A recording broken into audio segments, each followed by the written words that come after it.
You are listening to the It's Logical podcast. Episode 7, Zombies. For as long as people have recorded their fears and curiosities about the unknown, one of the most unsettling ideas to persist across civilizations is that of the dead rising to walk the earth. We call these entities zombies, a term that, depending on who you ask, might conjure visions of rotting corpses staggering through deserted city streets, or, more subtly, a living person deprived of conscious volition. But what precisely defines a zombie? Does it hinge on the physical decay seen in countless horror films, or can it refer simply to a being whose body moves while the mind, or the sense of self, appears to be off? My own brush with something akin to this concept began with an unexpected discovery in my apartment years ago, when I was living alone in a small four-family flat. I had woken up on a Saturday morning, the day stretching out before me with a laundry list of chores. As I tidied the bathroom, I reached under the sink to grab some cleaning supplies. What I found instead were 2 dinner plates that had no business being there. In my drowsy confusion, I wondered if a prank was in play, if I had absent-mindedly placed them there while distracted, or if my apartment was somehow haunted. A comedic but fleeting thought. I tried to recall the last time friends were over, suspecting it might be someone's bizarre joke. None of it made sense, and I couldn't imagine a scenario in which I would deliberately stash plates in the bathroom. Sleepwalking didn't even cross my mind until a friend half-jokingly suggested it. At first, I dismissed the possibility. I had no history of sleep disorders. As far as I knew, I was a deep and restful sleeper. Then one night, I actually woke up mid-sleepwalk. There I was, standing in my dark kitchen, not fully clothed, staring at a half-finished sandwich on the counter. It felt dreamlike. My body was awake enough to walk and prepare food, yet some crucial part of my mind was offline. The shock jolted me into full consciousness, and I experienced a slow-dawning horror. At least on some nights I moved around with no sense of me steering. It begged a troubling question. Who or what was in control of my body during that time? That was my first personal, albeit mundane, encounter with the idea of a zombie state. In popular culture, the word zombie often conjures gore-slicked creatures from the grave, but the broader theme unifying all zombie stories is the notion of a body on autopilot, responsive, animated, yet stripped of the conscious, self-aware mind. People who learn they've been sleepwalking often share a similar dread. In that moment of partial consciousness, they sense something profoundly unsettling about their own hands and feet, moving without the guiding presence of their usual self. This deeper fear of losing autonomy resonates throughout zombie lore across cultures. Though modern audiences may be most familiar with Hollywood's undead nightmares, the idea of zombification is far older and more complex. In Haitian tradition, a bokor, often described as a sort of sorcerer, might use potions or spells to induce a death-like state in a victim. According to some accounts, once these individuals appeared to die and were buried, the bokor would later retrieve and revive them, turning them into subservient workers deprived of free will. Western observers, especially in the colonial period, brought back these stories, mingling them with tales of voodoo and black magic. The Haitian concept of the zombie was thus introduced to a new audience, though often distorted by sensationalism, racism, or simple misunderstanding. Still, the chilling core of it remained. A person who moves and speaks, but who has somehow lost the vital spark that makes them fully human. Yet these beliefs about the walking dead are hardly exclusive to Haitian Voodoo. Europe has its own centuries-old stories of revenants, beings who return after burial to haunt towns or terrorize the living. Medieval folklore, especially in Northern Europe, is filled with accounts of corpses crawling out of graves at night. In many cases, these tales might have originated from misinterpretations of bodily decomposition or diseases that left individuals catatonic, only for them to awaken in the coffin. But the significance lies in the cultural dread of a boundary transgressed, between life and death, consciousness and oblivion. Indeed, if life can continue in a body that ought to be dead, or if a soul can be absent while the body still trudges on, then something crucial about our understanding of ourselves breaks down. When we leap into the modern era, the cinematic zombie likely found its iconic shape in George A. Romero's film Night of the Living Dead, 1968. This new breed of reanimated corpse no longer relied on a sorcerer's hex. Instead, Romero's creatures were ambiguous, sometimes explained as victims of a mysterious radiation or viral outbreak. Whatever the cause, the spectacle of a ravenous horde, unstoppable and mindless, seized popular imagination. Subsequent films, novels, and video games explored every conceivable variation, from fast zombies that sprint at alarming speeds to comedic parodies like The Return of the Living Dead. Zombie apocalypses, in which society collapses under the weight of endless undead armies, evolved into a contemporary myth that mirrored post-war anxieties and looming fears of pandemics or nuclear fallout. Over time, the idea expanded so thoroughly that it became easy to forget the Haitian roots or the older European revenants, or even the simpler notion of a person acting without awareness.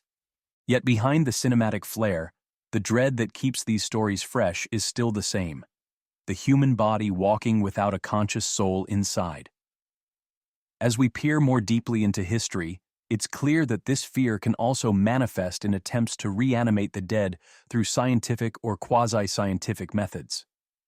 One of the most famous inspirations for such stories is Mary Shelley's novel Frankenstein, or The Modern Prometheus, published in 1818.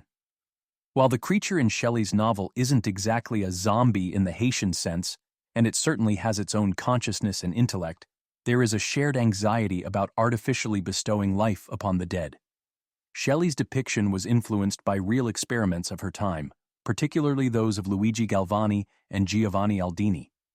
Luigi Galvani, an 18th-century Italian physician and physicist, observed that a spark of electricity applied to the nerves of a frog's leg could cause the muscle to contract.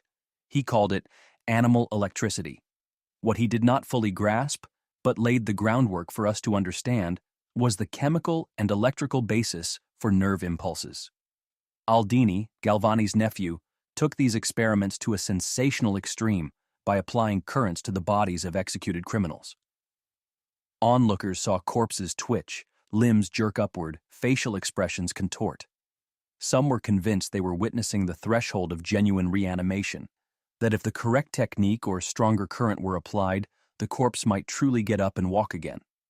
Modern biology explains that these spasms result from electrical stimulation of muscle fibers, which remain chemically excitable for a short period after death. True life involves so much more: the orchestrated activity of organs, a functioning brain, a stable metabolism. When the body dies, cells begin to degrade, oxygen levels collapse, and the dynamic balance that sustains life disintegrates quickly. Shocking a corpse might make it twitch, but it doesn't restore the complex symphony of living systems. Still, Galvani and Aldini's demonstrations sparked a wave of public fascination and possibly even horror that fueled Shelley's imagination. The notion that lightning, or electrical power in general, could bridge the gap between life and death wove itself into Frankenstein, creating the iconic scene of a mad scientist using a storm's fury to animate his hideous creation. While we now know that electricity alone won't restore the dead, these early experiments had another outcome we rarely connect to the myth of the zombie. They laid the groundwork for modern neuromuscular and neuroprosthetic research. Today, we have technologies that can help people with spinal cord injuries or paralysis regain some measure of motor control. Scientists have developed systems that bypass damaged nerves, sending electrical signals directly to muscles or using brain-machine interfaces to decode a person's intent and translate it into movement. A paralyzed individual might move a robotic arm or even regain partial use of their own limbs through carefully calibrated electrical pulses. On a more experimental frontier, researchers have managed to transmit neural signals from one person's brain to another person's body, causing small, involuntary muscle twitches. While these demonstrations are rudimentary, they hint at a startling possibility. In the future, we might refine these methods so that one person could, in effect, command another person's bodily motions without the latter's conscious cooperation. That hypothetical scenario raises philosophical questions that read like the script to a science fiction horror film. If someone can remotely or physically hijack your muscular system, where does your own will reside? Could you be forced into actions you would never choose, effectively becoming a zombie under another's control? The question may sound melodramatic, but it underscores our queasiness about losing autonomy. In a sense, any advanced prosthetic that decodes one person's brain signals and uses them to move external machinery is a small step in that direction. Though present-day uses are rehabilitative and heavily regulated, the technology's mere existence stirs the same anxieties that have surrounded ideas of reanimation and possession for centuries. Alongside these technological leaps, nature offers its own unsettling examples of living zombies, albeit on a much smaller scale, at least so far as we know. Deep in tropical forests, a parasitic fungus named cordyceps unilateralis infects ants through spores that cling to the ants' exoskeletons. Over time, the fungus grows inside the ant's body, gradually seizing control of the host's motor functions. It compels the ant to climb to a particular height and to bite down on a leaf vein on the north side of a plant, effectively anchoring itself there. The ant eventually dies in this position, and the fungus sprouts a spore-bearing stalk out of the ant's head, spreading its progeny onto the forest floor below. This chilling spectacle has earned the fungus the nickname zombie ant fungus. Though it doesn't actually resurrect the ant, it simply manipulates the living insect's behavior until it becomes a stationary platform for fungal growth. Could a fungus ever evolve to hijack human bodies in the same manner? Biologists generally dismiss that scenario as highly improbable. Parasites are often exquisitely specialized to control very specific hosts keyed to particular neural or endocrine pathways. The complexity of the human immune system and brain chemistry makes a direct jump from an ant fungus to human infection extraordinarily unlikely. Yet the symbolic resonance remains powerful. If a microbe can commandeer an ant, what unknown pathogen might exist, or might someday evolve, that can affect us similarly? Even if it never animates a dead human body, the mere thought of an organism controlling our actions so precisely scratches the same itch of existential dread. Rabies, long associated with madness and aggressive behavior, also feeds into the zombie narrative.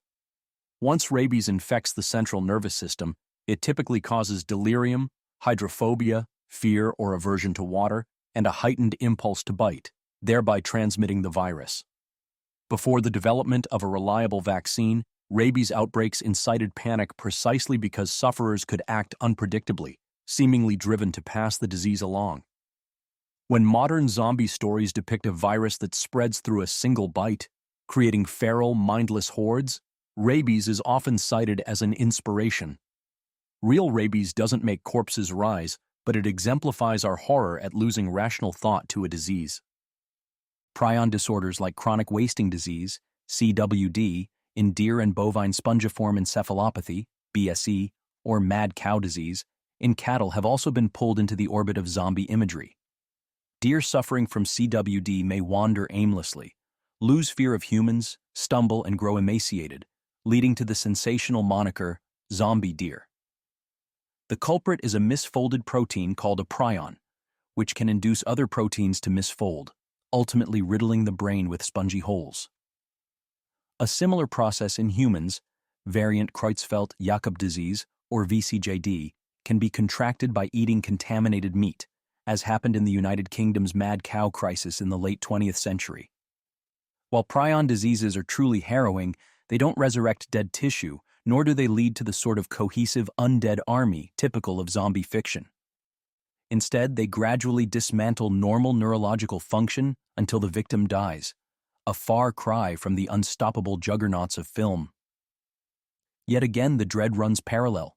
Here is a disease that destroys the mind, leaving behind a shadow of the person who once inhabited that body. The concept is arguably more tragic than terrifying, but the parallels with losing one's essential self remain. That thread, losing one's essence, connects almost every variation of zombie lore, from Haitian folklore to modern science fiction. Whether it's a fungus controlling an insect, a virus driving a person toward mindless violence, or a toxin rendering someone else's mind docile, the abiding terror is that we may become mobile shells of ourselves, powerless to resist. Even if we remain technically alive, what if the self that experiences the world is gone? Science, with its capacity for observation and explanation, has demystified many old beliefs about the walking dead. We know now that a jolt of electricity can't reconstitute a rotting brain, that Haitian zombies are likely victims of poisons and cultural traditions rather than literal corpses raised from the grave, and that Prion ailing deer are not rising from death, but suffering a slow, horrible neurological decline. Yet rational understanding doesn't banish the allure these stories hold. There's something elemental about a body that moves without a mind, a reflection of our greatest fears about identity, consciousness, and the boundary between life and death. In my own case, the matter seemed trivial. Sleepwalking is fairly common after all. But the experience of waking in my own kitchen, mid-sandwich, with no conscious recollection of how I'd gotten there, was deeply unsettling. It led me to wonder if maybe these horrific tropes about the undead are simply amplifications of the quieter truth that each of us can lose full command of our faculties at times. Most of us do so each night, lying inert and dreaming in ways we seldom remember. In rare instances, because of a parasomnia or other disorder, we might move, speak, and interact with our environment while our conscious self is offline. The phenomenon forces us to acknowledge that I am not always at the helm. If we accept that consciousness can flicker in and out, or that it can be manipulated or suppressed by external means, we start to see parallels with a concept in philosophy sometimes called the philosophical zombie. Unlike fictional zombies, a philosophical zombie is imagined as a perfect human replica in outward form and behavior, but lacking an inner subjective experience. Such a being could, in theory, speak, eat, and complain about a stubbed toe without truly feeling anything. The debate about whether such entities are conceivable or logically possible leads to fundamental questions about how consciousness arises from physical processes. While it doesn't invoke the stench of decaying flesh or the drama of apocalyptic hordes, the philosophical zombie resonates with the same unease. Is there something intangible that makes us truly alive, or could we be lumps of biological matter operating on well-tuned reflexes? In a more literal sense, the achievements of medical science, such as artificially stimulating muscles to help a paralyzed person move, are undoubtedly miraculous for those who benefit from them. They also illustrate how we can, with sufficient knowledge, decode and override the body's electrical circuits. As these techniques evolve, a cooperative patient can use a brain-computer interface to move robotic limbs or even reanimate paralyzed muscles in their own body by bypassing the damaged spinal cord. Outside of a therapeutic context, though, one can't help but ask whether those same abilities could be subverted. Could a malicious operator wire someone else's limbs to respond to external signals? How finely could one tune that control? Could the host remain conscious and horrified, aware of their limbs moving against their will? Or is the host's own agency left out of the equation entirely? Such scenarios might still sound like pure science fiction, and indeed, the ethical, technical, and logistical barriers are immense. Yet the mere fact that the question can be asked reminds us how close we are to re-examining what it means to be in control of our bodies. Think of early 20th century audiences standing around Giovanni Aldini's demonstrations, watching a dead convict's arm jerk upward, or a severed head's eyelids twitch. The horror and fascination they felt sprang from the notion that if electricity could animate the dead, then our bodies might be nothing more than fleshy machines waiting for the right jolt. Now, centuries later, we actually do use controlled electrical pulses to restore movement, although not to reanimate a lifeless corpse. The boundary between possibility and impossibility has shifted. While we still remain confident that a rotting corpse cannot be returned to conscious life, the historical path from those early galvanic experiments to modern medical breakthroughs is real and profound. Of course, cautionary tales about overreaching science have existed for as long as people have pursued knowledge. Frankenstein is itself a cautionary allegory, warning of the perils of unchecked ambition. Modern researchers who develop advanced neurostimulation or brain-machine interfaces are keenly aware of ethical considerations. In reputable labs, safety protocols, consent, and regulatory oversight are woven into every stage of experimentation. But as with any powerful technology, be it nuclear energy, genetic engineering, or artificial intelligence, there's always the question of what happens if it escapes ethical bounds or is weaponized. Would we wake up one morning to headlines about mind control devices or forced bodily compliance, effectively generating real zombies under the control of a remote operator? While we might breathe easy, knowing that such scenarios are still well beyond our current reach, the tension at the heart of it all endures, fueling both our imaginations and our nightmares. It's why we remain enthralled by stories of corpses reanimated via virus or fungus or mystical incantation, and also why more subtle forms of losing autonomy, like sleepwalking, can still scare us in a personal way. The question is less about whether the body stands up after death and more about what it means to be alive in the first place. We crave an assurance that our sense of self is permanent and inalienable. Zombie tales, ancient or modern, challenge that assumption and remind us how precarious the boundary between me and not me can be. Anthropologists who have traveled to Haiti document that even the local population, deeply rooted in Voodoo practice, rarely sees actual zombies in the flesh. Rather, they carry an ingrained cultural belief that zombification is possible, often used as a form of social or spiritual control. The anthropologist Wade Davis famously argued that Haitian bokors might use pufferfish toxins, tetrodotoxin, and other substances to induce a state resembling death, after which victims might be revived in a suggestible state. Whether or not this fully explains every reported case is a subject of debate, but it underscores how a mix of pharmacology, superstition, and cultural expectation could create a zombie in the eyes of the community without literal necromancy. In that light, the Haitian zombie can be read as a profound metaphor for social control and the fragility of personal agency.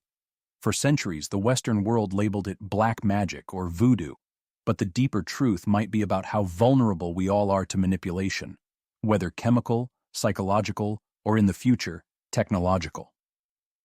Meanwhile, in the insect world, we continue to unearth extraordinary examples of parasites altering host behavior, from the wasp that compels a cockroach to become a docile meal for its larvae, to the protozoan Toxoplasma gondii that causes rodents to lose their fear of cats, increasing the parasite's chance of reproducing in a feline host. Every such discovery fuels our sense of wonder and dread, reminding us that the line between free will and programmed behavior can be startlingly flexible when a skilled manipulator, be it a fungus, virus, or cunning researcher, finds the right lever in the brain or body. In the end, perhaps the greatest insight we can glean from the endless variations of zombie myth is that our sense of self, our consciousness, is both precious and precarious. We cherish the belief that we own our bodies and minds absolutely, yet countless phenomena, from everyday sleep to rare neurological conditions, reveal that this control can slip away in ways large and small. Whether that loss of control stems from a spooky nighttime ramble to the fridge, or from a hypothetical scenario in which electrodes hijack one person's limbs at another person's command. The result is a glimpse of our internal zombie potential, capable of moving, breathing, even performing tasks in the absence of our conscious, reflective self. It's no coincidence that zombie stories frequently coincide with broader anxieties in society. When the Spanish flu ravaged the world in 1918, or when the Cold War threatened nuclear annihilation, or when outbreaks of Ebola or COVID-19 sparked media frenzy, we saw spikes in zombie fiction. These stories externalize the terror of unstoppable contagion or large-scale social collapse, reducing human beings to mindless mobs. Yet on a more personal and existential level, they symbolize our worry that we could lose the inner spark that makes us unique. We might lock our doors against intruders, but how do we guard against the infiltration of our own minds? Even now, as genetic engineering and artificial intelligence break new frontiers, the Frankensteinian theme of man playing God resurfaces in each wave of technology. We frame these concerns in the language of modern science, but the fear is ancient. Will we create something that spirals beyond our control, or inadvertently turn ourselves into something we can't recognize? In that sense, the zombie remains an ideal figure for exploring such apprehensions. It is quite literally a reflection of ourselves minus the animating qualities we hold dear. As for me, I eventually took measures to minimize my sleepwalking, improving my sleep schedule, reducing stress, and making sure my environment was safe in case I had another late-night excursion. Over time, the episodes dwindled. But the memory of discovering those plates and realizing I must have hidden them away while on autopilot remains vivid. It's a quiet but potent reminder that for all the progress we've made scientifically and culturally, there's still a primal part of me, and I suspect all of us, unsettled by the possibility of existing without truly being there. When I look at the broader tapestry of zombie lore, spanning Haitian folklore, medieval revenants, cinematic undead, mind-controlling fungi, and radical medical technologies, I see a recurring motif of displacement. Our bodies can be separated from, or robbed of, the intangible self that guides them. In weaving together all these threads, sleepwalking, Haitian zombification, early electrical experiments, advanced neurostimulation, parasitic fungi, prion diseases, and beyond, what emerges is not a single uniform definition of what makes a zombie. Rather, it is a panorama of how civilization, culture, and science have grappled with the concept of a moving body minus an independent mind. Whether it's the flamboyant reanimated corpses of a Hollywood blockbuster or the more nuanced real-world condition of a parasomnia, the fear is consistent. If our minds are absent, asleep, or overridden, our bodies might operate without the element that makes us who we are. And if that is possible, it forces us to reevaluate what we truly mean by life, death, consciousness, and personhood. One might walk away from this long reflection feeling reassured that actual reanimated corpses do not throng the streets. But in a deeper sense, the question remains open-ended, because zombie stories aren't truly about the walking dead. They're about the fragile boundaries of autonomy and awareness. They ask whether we can ever be entirely certain we are at the wheel, or if some part of us is always at risk of being hijacked by biology, by chemistry, by technology, or simply by the unknown recesses of our own brains. For now, science can say with confidence that a corpse cannot be brought back to conscious life with electricity, that zombie viruses are hyperbole rather than imminent reality, and that Haitian zombies likely involve psychological and pharmacological manipulation, rather than genuine resurrection. We can also say that developing technology to control another person's muscles, while conceivable in a rudimentary way, remains far from the nightmarish scenarios of fiction. Yet these reassurances do little to quell the enduring resonance of zombie tales. Perhaps their real staying power lies not in literal truth, but in the caution they provide. A reminder that for all our rational advances, we remain haunted by the liminal spaces where life meets death and where consciousness meets oblivion. And maybe, just maybe, we're right to be haunted, for there is still so much we do not fully understand about the complexities of mind, body, and the forces that can drive them apart. That concludes this episode of It's Logical. Thank you for listening.